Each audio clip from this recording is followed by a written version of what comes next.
Hey everybody, I bet you're tired of being cooped up, so I thought I'd bring you a mystery trip today. So your first clue today is, this is kind of in my backyard. And as you can tell, we're going to be outdoors today. Any guesses yet? Okay, are you guys ready for your second clue?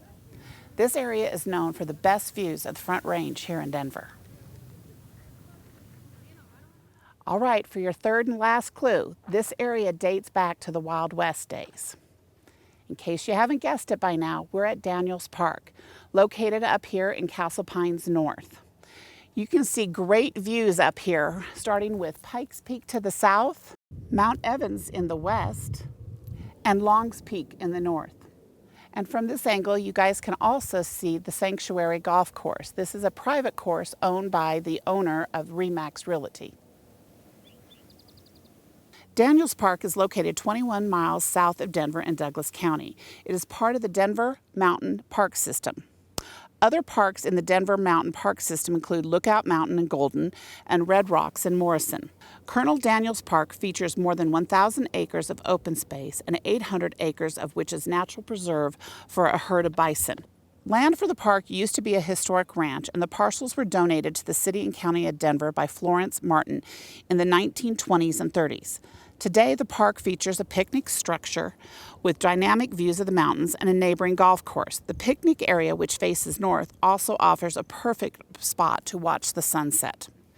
Daniels Park features elevations ranging from 6,240 feet to 6,582 feet above sea level, one of the lowest elevations for parks in the Denver Mountain Park systems. The picnic area is located on Riley Hill, which was rumored to be a lookout for robbers plotting to rob stagecoaches in the days of the Wild West.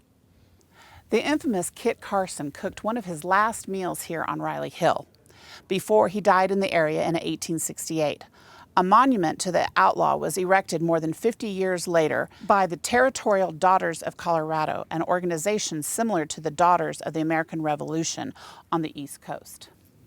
This area is also known for its Easter sunrise services. Also, many Boy Scout troops use it for their Court of Honor ceremonies. When my son was in Boy Scouts, we had the pleasure of attending several Court of Honors up here, and I am proud to say that he is an Eagle Scout. So I told you I'd show you the bison up here. So here we've hit it at the right time of the year because they're all having their babies. I've even heard that one of them had twins out here. In 2011, they started rotating the bison to the different pastures in order to get more natural seeding and grass growth on the east and west sides.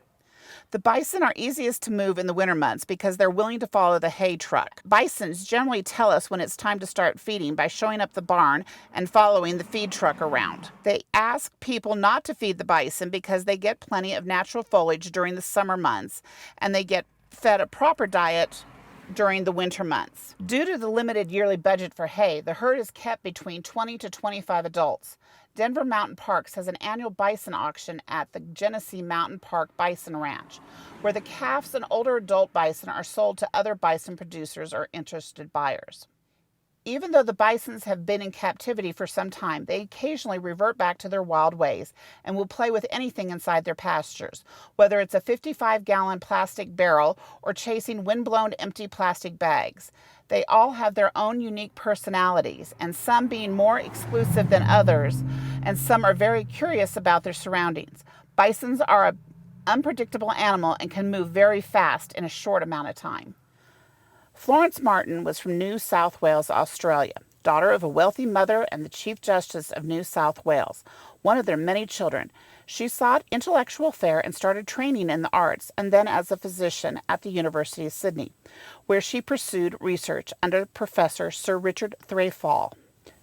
She met William Cook Daniels, a young American explorer, and shared her home with his fiancée, Cicely Banner.